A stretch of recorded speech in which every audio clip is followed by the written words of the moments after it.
بسم الله الرحمن الرحيم.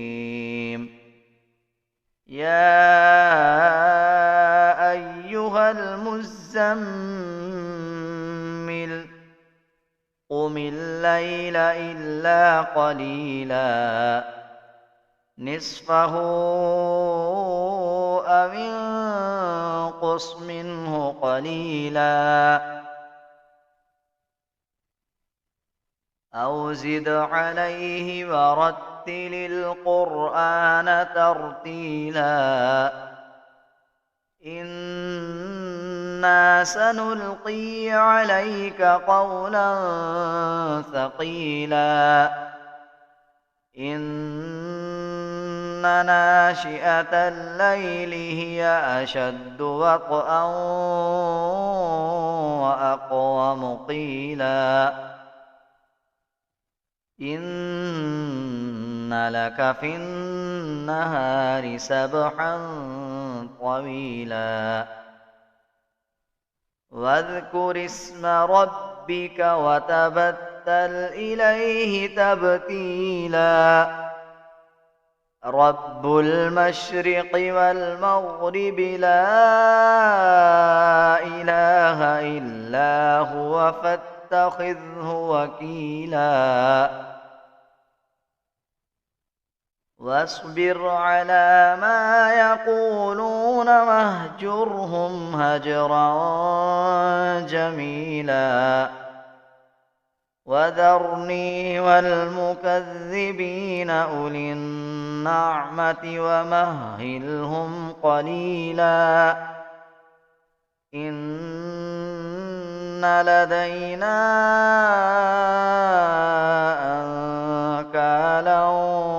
وجحيما وطعاما ذا غصة وعذابا أليما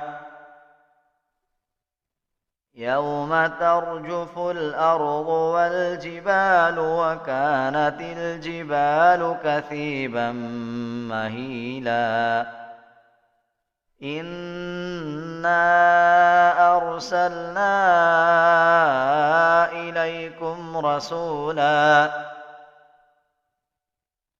إليكم رسولا شاهدا عليكم كما أرسلنا إلى فرعون رسولا فعصى فرعون الرسول فأخذناه أخذا وبيلا فكيف تتقون إن كفرتم يوما يجعل الولدان شيبا السماء منفطر به كان وعده مفعولا إن هذه تذكرة فمن شاء اتخذ إلى ربه سبيلا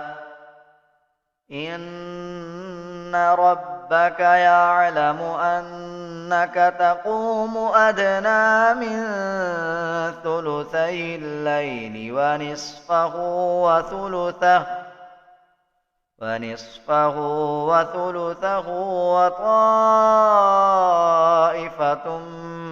من الذين معك والله يقدر الليل والنهار علم أن لن تحصوه فتاب عليكم فاقرؤوا ما تيسر من القرآن علم أن سيكون منكم مرضى وآخرون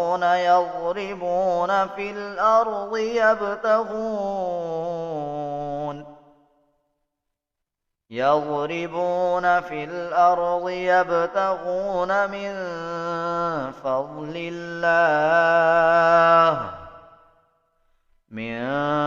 فضل الله وآخرون يقاتلون في سبيل الله فاقرؤوا ما تيسر منه وأقيموا الصلاة وآتوا الزكاة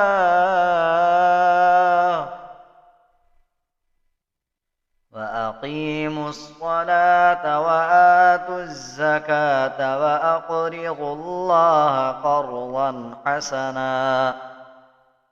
وما تقدموا لأنفسكم من خير تجدوه عند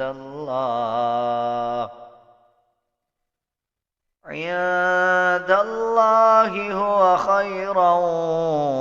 وأعظم أجرا واستغفروا الله إن الله غفور رحيم. صدق الله العظيم.